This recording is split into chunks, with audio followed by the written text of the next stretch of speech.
A Delhi-based rich company allegedly refused to buy paddy from the farmers of Hoshangabad district under the agreement of contract farming.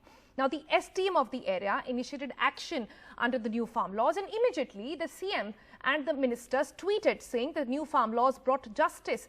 But farmers in that area refuted those claims completely. This is a reality check. Meet Pushparaj Singh, the Hoshangabad farmer whose complaint to the SDM office led to farmers getting the assured price from Fortune Rice under contract farming. But he is now criticizing the government for allegedly misrepresenting facts in the backdrop of the farmers' protest. हम पिछले 4 साल से उस company से अनुबंध खेती कर रहे हैं, कहीं कोई दिक्कत नहीं आई। अनुबंध इस साल हमारा अनुबंध ये था कि जो फ्लैट रेट होगा मंडी का सर्वाधिक, उस पे हम 50 रुपए बोनस देंगे। इन्होंने 2400 लिया, 2500 लिया, 2600 लिया। अब जैसे ही 2950 मंडी का भाव बढ़े और एक फ्लैट रेट निकला 2950। दूसरा वन था आपका भी? सबका वही है, सबका वही। और वैसे ही प्लस 50 इनको 3000 खरीदी करना था। पिछले 2 साल से 3000 धान नहीं बिकी, नहीं, किसान परेशान था और किसानों ने इनसे कह रखा था जैसे ही 3000 का भाव मिलेगा हम लोग आपको देंगे। और जैसे ही 3000 का भाव हुआ तो फॉर्च्यून के अलावा जितनी भी कंपनियां हैं यहाँ पर जिनसे कॉन्ट्रैक्ट खेती करने जो यहाँ पर आई हैं, जो हमको कॉन्ट्रैक्ट में बीज देती हैं, सबके मोबाइल बंद है। छोटे किसान तो बर्बाद हो ही जाएंगे साहब अनुबंध खेती में, क्योंकि इतनी महंगी दवाइयाँ नहीं ले सकते। जिस दिन ये पूरे फुल फॉर्म में आएगा, अभी तो शुरुआत है और पंजाब में ये आंदोलन चल रहा है, इसलिए शिवराज जी ट्वीट कर रहे हैं। नहीं तो मेरे जैसे किसान का शिवराज जी ट्वीट क्यों कर दे?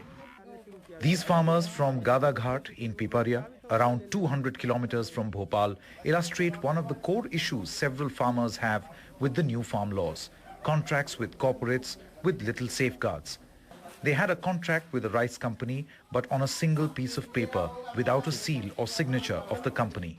They say the company promised to buy this at the highest rate on the mandi on that particular date, adding 50 rupees per quintal as bonus. So suppose if on that day the highest rate is 2800, they would have bought it at 2850. But now they're not buying any. ये ठग रहे हैं और मेरा तो ये मानना है कि जैसे भले ये कानून आ रहा है, जब यहीं ये देखने को मिल रहा है एक नमूने के तौर पे कि कोई फायदा नहीं और मुकर रहे हैं, धोखाधड़ी अभी हो रही है, तो फिर बड़े पैमाने पे जब पास ही हो जाएगा कृषि कानून तब तो किसान बहुत परेशान हो। अपील के लिए हमारे पास कोई कागज नहीं उनके, जो सिर्फ कीटनाशक वाले के ये पर्चे हैं अपने पास, और क्या है। यही तो हम कह रहे हैं मोदी से, जो मंडियां खुली रहेंगी थाल मंडी में बेच लेंगे किसान कम से कम। तो आपको भी लगता है जो किसान कह रहे हैं, जिनके मन में डर है कि कॉन्ट्रैक्ट फार्मिंग आएगा तो किसान बर्बाद हो जाएगा, बड़ी कंपनी तो बिल्कुल बर्बाद होगा, इसी तरह बर्बाद होगा। The BJP government in the state quickly rushed in for damage control. लड़ाई तो लड़ना पड़ती है। मैं किसान हूँ, किसानों को कोई भी आसानी से नहीं देता। ये सिस्टम जो है लाल फीता सही बहुत खतरनाक है। किसानों को विश्वास दिला रहे हैं कि जो अब ये एक्ट के अंतर्गत जो समझौता होगा, किसान सोच समझ के समझौता करे, समझ के करे और दोनों को बाध्य होगा। पिपरिया में भी जैसे ही कृषि विभाग से उन्होंने राय मांगी, एसडीएम ने, हमने राय दी, उन्होंने सुलह बोर्ड बनाए, सुलह बोर्ड की नहीं मानी, फिर उन्होंने जब एसडीएम ने उस पर कार्रवाई की तब जाके वो कार्रवाई हुई है। Amid the raging protest by the farmers against the 3 farm laws, the BJP government in Madhya Pradesh attempted to showcase the efficacy of the farm laws, but the farmers of Piparia think otherwise. They feel because of the new farm laws, the company went out of the control and attempted to cheat the farmers. From Piparia in MP to Purnia in Bihar, the farmers' fight for a better price can be seen. These farmers are forced to sell their radish and cauliflower crop for just 1 rupee a kilo. That's a huge loss, as the cost of production is a minimum of 2 rupees per kg. So they are forced to feed it to cattle in many cases, as transporting it costs quite a lot.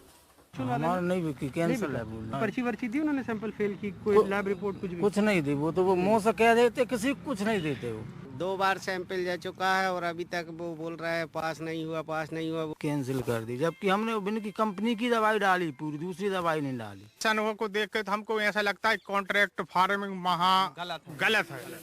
With Anurag Dwari and Manish Kumar, Sankit Upadhyay for NDTV.